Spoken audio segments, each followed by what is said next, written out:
بسم اللہ الرحمن الرحیم الحمدللہ رب العالمین الصلاۃ والسلام علی خاتم النبیین اللہم صلی علی سیدنا محمد وعلی آل سیدنا محمد۔ السلام علیکم ورحمۃ اللہ وبرکاتہ۔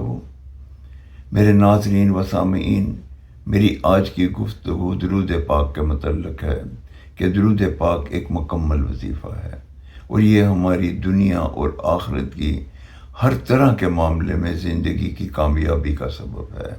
یہ ہماری روحانیت میں اضافہ بھی کرتا ہے، ہماری دعاؤں کو قبولیت کا شرف بھی دلواتا ہے، کیونکہ حضرت عمر فاروق رضی اللہ تعالی عنہ فرماتے ہیں کہ جب بھی دعا مانگو تو آگے پیچھے درود پڑھو، کیونکہ درود پاک یقیناً قبولیت کا درجہ حاصل کرتا ہے تو ہماری دعائیں بھی قبول ہو جاتی ہیں۔ ہمیں چاہیے کہ ہم اپنی ہر دعا سے آگے اور پیچھے درود پڑھ کے جو بھی دعا مانگیں اللہ تعالیٰ قبول فرماتے ہیں۔ کیوں قبول نہ ہوگا کہ درود پاک میں ہم کہتے ہیں اے اللہ رحمت نازل فرما حضرت محمد صلی اللہ علیہ وآلہ وسلم پر، آپ کی آل پر، تو اللہ تعالیٰ اس چیز پہ ضمانت، اس چیز پہ ایک مہر لگا دیتے ہیں قرآن مجید میں یہ آیت نازل کر کے کہ ان اللہ و ملائکتہ یصلون علی النبی یا ایھا الذین آمنوا صلوا علیہ وسلموا تسلیما، کہ میں اور میرے فرشتے نبی کریم حضرت محمد صلی اللہ علیہ وآلہ وسلم پہ درود و سلام پیش کرتے ہیں۔ اے ایمان والو تم بھی درود و سلام پیش کرو۔ جب اللہ تعالیٰ کی سنت کو ہم پورا کرتے ہوئے اللہ تعالیٰ سے التجا کریں گے، ان کے فرشتوں کی سنت کو پورا کرتے ہوئے ہم اللہ تعالیٰ سے التجا کریں گے تو اللہ تعالیٰ ہماری دعاؤں کو، ہماری خواہشوں کو ضرور پورا فرما دیں گے۔ امام طبرانی روایت کرتے ہیں کہ ایک مرتبہ درود پاک پڑھنے سے 10 نیکیاں ملتی ہیں، 10 گناہ ختم ہو جاتے ہیں اور 10 درجے بلند ہو جاتے ہیں۔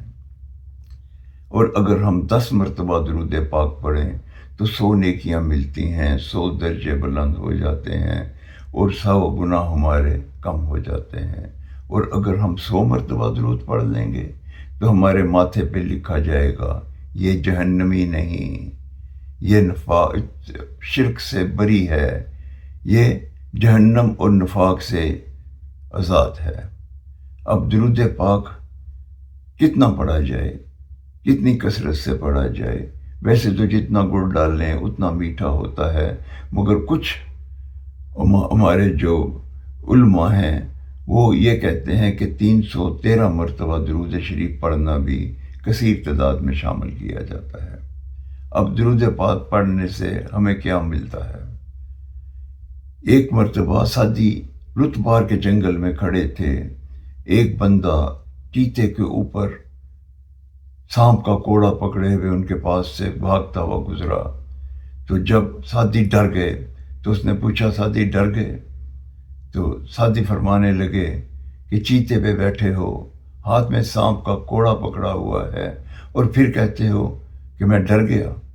تو وہ مسکرا کے کہنے لگا سعدی اللہ کے بن جاؤ، اللہ تعالیٰ تمہیں ہر چیز عطا کر دے گا۔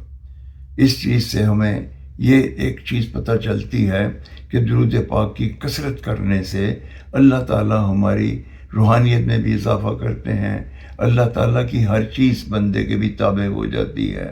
کیونکہ ایک مرتبہ حضرت علامہ اقبال رحمۃ اللہ علیہ سے کسی نے پوچھا کہ اقبال تم ایسا کیا کرتے ہو کہ تمہاری شعروں میں ہر شعر میں تمہاری تفسیر قرآن کی بیان ہوتی ہے؟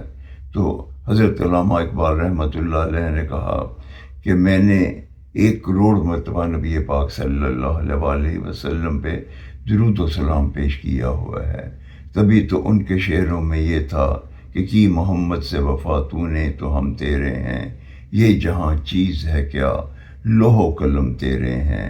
ہمیں چاہیے کہ ہم کثرت سے درود و سلام کو اپنی زندگی کا وظیفہ بنا لیں، انشاءاللہ کامیابی ہمارا مقدر ہوگی۔